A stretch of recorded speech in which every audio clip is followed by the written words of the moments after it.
Commission of Pakistan में PTI के intra party election के हवाले से जो हमने दरख्वास्तें दी थी, जिसपे हमने सबूत समेत ये इल्ज़ामात लगाए थे कि ये एक मुकम्मल फ्रॉड, एक मुकम्मल नाटक हुआ है और पाकिस्तान तहरीक इंसाफ के जो लाखों मेंबर्स हैं उनका बुनियादी आइनी हक, उनका बुनियादी कानूनी हक इलेक्शन एक्ट 2017 के मुताबिक और उनका पीटीआई के अपने आइन के मुताबिक वो बुनियादी हक सल्ब किया गया कि वो इलेक्शन में हिस्सा ले सके और अपनी स्वाबदीद पे पार्टी की क़यादत का इंतखाब कर सके। आज आखिरी हेयरिंग थी, तमाम तफसीलात और जो सबूत थे पहले भी रखे गए थे, आज दोबारा उनका जिक्र भी हुआ। पाकिस्तान तहरीक इंसाफ से कोशिश की गई कि वो ये तासुर दे सके कि ये जो मेंबरान हैं जिन्होंने दरख्वास्तें दी हैं, ये चूँकि उनके बकौल मेंबर नहीं हैं, इसलिए इनकी दरख्वास्त पे गौर नहीं करना चाहिए। और भी उन्होंने दलीलें दी, लेकिन मैं दो बातें आज की कार्रवाई के हवाले से करना चाहता हूँ जो मेरे नज़दीक अहम है और जिससे आपको ये जो बीमारी है, रूट कॉज, वो ये है कि उनके वकील ने ये कहा इलेक्शन कमीशन के सामने कि पाकिस्तान तहरीक इंसाफ एक प्राइवेट एंटिटी है, एक प्राइवेट एंटिटी है। ये है वो असली वजह कि ये इसको चंद लोगों की प्राइवेट एंटिटी समझते हैं। पाकिस्तान तहरीक इंसाफ और बाकी सियासी जमातें ये प्राइवेट एंटिटी नहीं है, ये पब्लिक एंटिटी है। ये आइन और कानून के मुताबिक इलेक्शन कमीशन ऑफ पाकिस्तान में रजिस्टर्ड हैं। इन पे पाकिस्तान का आइन भी लागू होता है, इलेक्शन एक्ट भी लागू होता है और जो इलेक्शन कमीशन के कवानीन हैं कि वो सियासी जमातों को रेगुलेट करे, वो भी लागू होते हैं। तो आज इन्होंने पहली दफ़ा ये तस्लीम किया कि ये चंद लोगों का एक प्राइवेट एंटिटी है, जिसको मैं आप सबके सामने खुलेआम मुस्तरद भी करता हूँ। और मैं ये कहता हूँ, हम यही जंग लड़ रहे हैं कि ये जमात प्राइवेट एंटिटी नहीं है, ये प्राइवेट एंटरप्राइज नहीं है, ये चंद लोगों की मलकियत नहीं है। जिस जमात के लिए वर्करों ने अपना खून पसीना दिया, वो इस पार्टी के बराबर के शरीक हैं, बाइख्तियार हैं, ये उनका आईनी कानूनी हक है। हम जो जंग लड़ रहे हैं वो पाकिस्तान तहरीक इंसाफ के वर्करों की जंग लड़ रहे हैं कि उनको सिर्फ जेलों में जाने के लिए या सड़कों पे मार खाने के लिए नहीं है कि एक टोला जो इसको प्राइवेट एंटिटी समझता है वो इक़्तिदार में आने के लिए इस्तेमाल करे। ये एक बुनियादी नुक्ता था। दूसरी बात उन्होंने जो मेंबरशिप के हवाले से की, तो मेरे वकील ने आज इलेक्शन कमीशन के वो ऑर्डर पढ़ के सुनाए जिसमें उन्होंने मेरी मेंबरशिप की तस्दीक की थी। एक दफा नहीं, बारहा तस्दीक की थी। और दिलचस्प बात इसमें यह है कि ना सिर्फ तस्दीक की थी बल्कि सुप्रीम कोर्ट का एक केस का हवाला दिया, हनीफ अब्बासी का केस पैरा 54, जिसमें इलेक्शन कमीशन कहता है कि इनकी मेंबरशिप की तस्दीक वहां पे भी हो चुकी है। सुप्रीम कोर्ट के फैसले में हाई कोर्ट का फैसले का जिक्र किया, इलेक्शन कमीशन के फैसलों का जिक्र किया बारहा। तो जैसा कि मैंने आपसे वादा किया था कि मैं इन वकीलों के खिलाफ जो खुलेआम झूठ बोलते हैं, ये वो वकील हैं जो सियासी जमात के ऊपर मुसल्लत किए गए हैं, इस पर मैं अभी बात करता हूँ। ये खुला झूठ बोलते हैं। हमने इलेक्शन कमीशन से दरख्वास्त की है कि इनके खिलाफ कंटेम्प्ट की कार्रवाई की जाए। आपके अपने ऑर्डर मौजूद हैं कि अकबर एस बाबर पाकिस्तान तहरीक इंसाफ का मेंबर है, ना सिर्फ मेंबर है बल्कि फाउंडर मेंबर है। ये भी उनके फैसले में तहरीर है। तो ये कैसे ये सवाल बार बार उठाते हैं, इनके खिलाफ इस से कार्रवाई की जाए, इस लिहाज से भी। अब जो असली मोटी बात, शफाफ इंट्रा पार्टी इलेक्शन और शफाफ कौमी इलेक्शन, ये लाजिम और मुलज़ूम है। एक के बगैर दूसरा बेमानी है, एक के बगैर दूसरा बेमानी है। इंट्रा पार्टी इलेक्शन भी बुनियादी आईनी हक है। अगर ये हक अवाम या पार्टी वर्कर को ना दिया जाए तो वो अपनी मर्जी की क़यादत पार्टी में नहीं इलेक्ट कर सकते। इसका मतलब है अवाम की मर्जी के कैंडिडेट्स सामने नहीं आएंगे इलेक्शन में। इसका मतलब है कि ये जो प्राइवेट एंटिटीज बना के बैठे हैं, जो आज इन्होंने तस्लीम किया इलेक्शन कमीशन के सामने कि पीटीआई प्राइवेट एंटिटी है, यही मैं कहता आ रहा हूँ आप सबके सामने कि ये सियासी जमात चंद अशखास और खानदानों की मलकियत है। ये चंद खानदानों की मलकियत है, ये महज एक सीढ़ी है इक़्तिदार के लिए। आज उन्होंने तस्लीम किया कि ये प्राइवेट एंटिटी है, हम इसको मुस्तरद करते हैं। ये पाकिस्तान की अवाम की मलकियत है, हर सियासी जमात जो उसके वर्कर हैं, ये उनका हक पहुंचता है, हम उस हक के लिए लड़ रहे हैं और इंशाल्लाह लड़ते रहेंगे। साथ ही साथ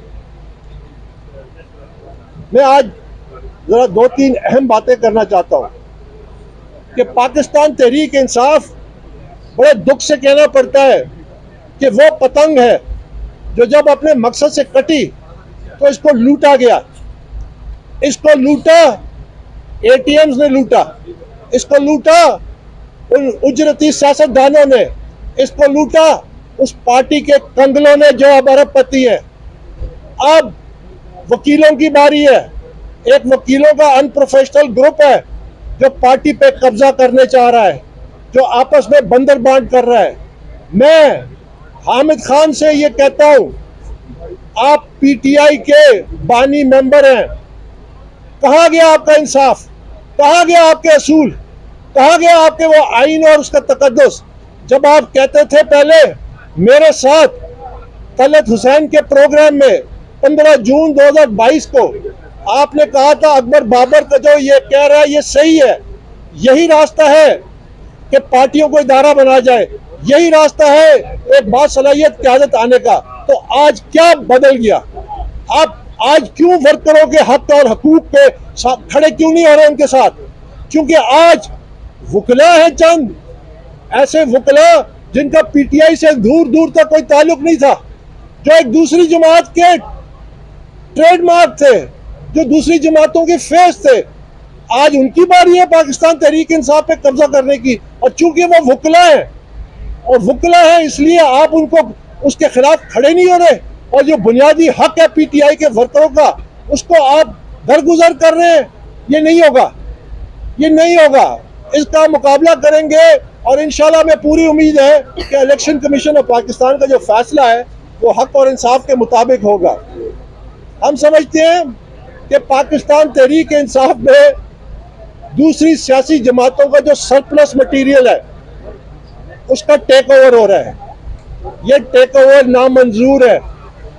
ये लोग अब पीटीआई का वोट बैंक जो हमने बनाया था वो पाकिस्तान में तब्दीली के लिए बनाया था, बेहतर सियासत के लिए बनाया था, आज उन पार्टियों के लोग हमारे ऊपर मुसल्लत किए जा रहे हैं जिनकी वजह से तहरीक इंसाफ वजूद में आई, जिनकी सियासत की वजह से पाकिस्तान तहरीक इंसाफ वजूद में आई। आज उनको हम पे मुसल्लत किया जा रहा है, हम उनको मुस्तरद करते हैं। मैं वर्करों से कहता हूँ कि आप अपने हक के लिए खड़े हो जाएं और हमारा साथ दें कि ये नाइंसाफी हम बर्दाश्त नहीं करेंगे। मैं आज आपके फोरम से मैं हामिद खान, लतीफ कोसा, एतजाज एहसन साहब को चैलेंज करता हूँ लाइव टीवी डिबेट। मैं कहता हूँ आप सामने पाकिस्तान तहरीक इंसाफ के वर्कर पाकिस्तान के शहरियों को बिठाएं, लाइव टीवी डिबेट मेरे साथ करें। मैं आपके सामने बैठूंगा। आप लोग बड़े नामवर वकील हैं, आप सुबह शाम दलाइल देते हैं। मैं वकील नहीं हूँ, मैं आपका मुकाबला करूंगा और मैं फैसला छोड़ता हूँ अवाम पे। मैं अवामी अदालत चाहता हूँ कि आप अवामी अदालत लगाएं और उस पर फैसला करें कि जो हमने सबूत यहाँ दिए हैं, जो वर्करों के हकूक को सुल्ब किया गया है, उसके लिए क्या मैं सच्चा हूँ या ये जो दलील देते हैं कि यही तरीका पीपल्स पार्टी में होता है, यही तरीका मुस्लिम लीग नवाज में होता है, तो क्या आज हमारे रोल मॉडल ये जमातें बन गई है? मैं इनको लाइव डिबेट का चैलेंज कर रहा हूँ। और आखिर में मैं सिर्फ ये कहना चाहता हूँ, और ये बड़ा अहम है, हमारा अलमिया, ऐसी क़यादत जो इक़्तिदार के लिए, जो अपनी नफ्स और अपनी ख्वाहिशात की गुलाम हो, वो कौम को क्या आज़ादी देगी? बहुत शुक्रिया।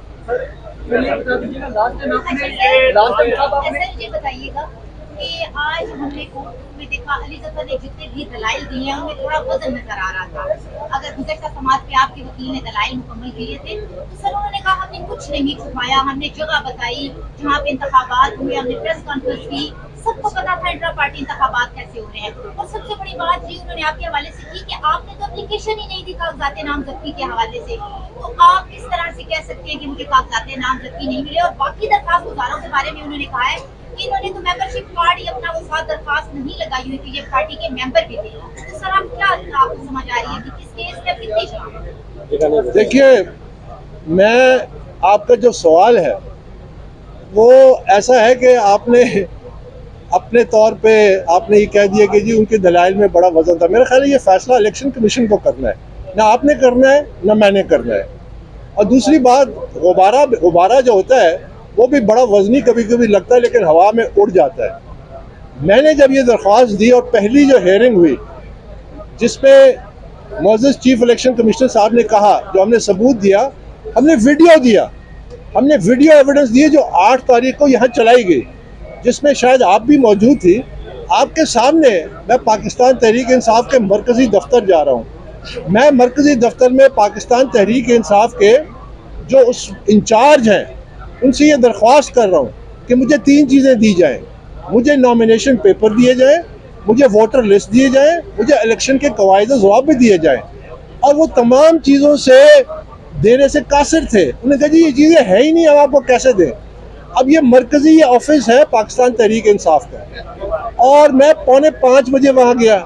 आज हमने पेशकश की, जब इन्होंने कागजी सबूत देने की कोशिश की, आप हमारी वीडियो की फोरेंसिक करा लें। हमारा वीडियो जो एविडेंस है वो मौजूद है कि वो है ही नहीं। मैं मांग रहा हूँ, मैं खुद मरकज़ी दफ्तर गया हूँ, इससे ज़्यादा मैं और क्या दरख्वास्त कर सकता था। लास्ट टाइम आपने मेंबरशिप फीस जमा करवाई और कब आपने वोट कास्ट किया इंट्रा पार्टी? देखिए, हमने तमाम सबूत दे दिए, हमने सुप्रीम कोर्ट के जो ऑर्डर का हवाला है वो भी दे दिया है। मैं आपको पढ़ के सुना देता हूँ कि जो Islamabad high court, election commission of Pakistan, वो तमाम फैसले पढ़ के सुनाए गए जिसमें लिखा है कि अकबर बाबर पाकिस्तान तहरीक इंसाफ का मेंबर है। और हमने उनसे दरख्वास्त की इलेक्शन कमीशन से कि अब आप ये सवाल जो बार बार उठता है इनके खिलाफ कंटेम्प्ट की कार्रवाई करें। तो ये सबूत है ना भाई। अब मैं दोबारा वो सारे सबूत आपके सामने, हम अदालत के सामने रख चुके हैं, अदालती फैसले पढ़ के सुनाए हैं। और दूसरी एक मिनट ये कह रहे हैं कि आप ऊपर ही नहीं है और इलेक्शन कमीशन ने अख्तियार ही नहीं है पार्टी का आपस में किस तरह मेंबर नहीं है? आपको मैंने अभी तफसील से जवाब दिया कि इलेक्शन कमीशन का जो एक फैसला है मई 2017 का, फिर मई 2018 का, फिर उसके बाद सुप्रीम कोर्ट का फैसला है, उसमें पैरा 54 है जिसमें उन्होंने हर जगह लिखा है कि ना सिर्फ ये मेंबर है बल्कि फाउंडर मेंबर है। तो जब अदालती फैसले मौजूद हैं तो इसीलिए हमने इलेक्शन कमीशन से दरख्वास्त की कि अब इनको कंटेम्प्ट किया जाए इनके खिलाफ, कि ये बार बार ये सवाल जो करते हैं ये प्रोफेशनल मिसकंडक्ट है।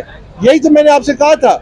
मैं आपके सामने मैंने उनको ओपन चैलेंज दिया है कि आप मेरी मेंबरशिप का मामला लेना चाहते हैं, आप इंट्रा पार्टी इलेक्शन का मामला लेना चाहते हैं, आप खुली कचहरी लगाएं, कैमरा लगाएं, सामने लाइव ऑडियो बनाएं, मैं अकेला और आप 3 बड़े बड़े वकील, आप दें सबूत, मैं भी सबूत दूंगा, अवाम फैसला करे कि क्या अकबर बाबर सच्चा है या ये जो है ये सच्चे है।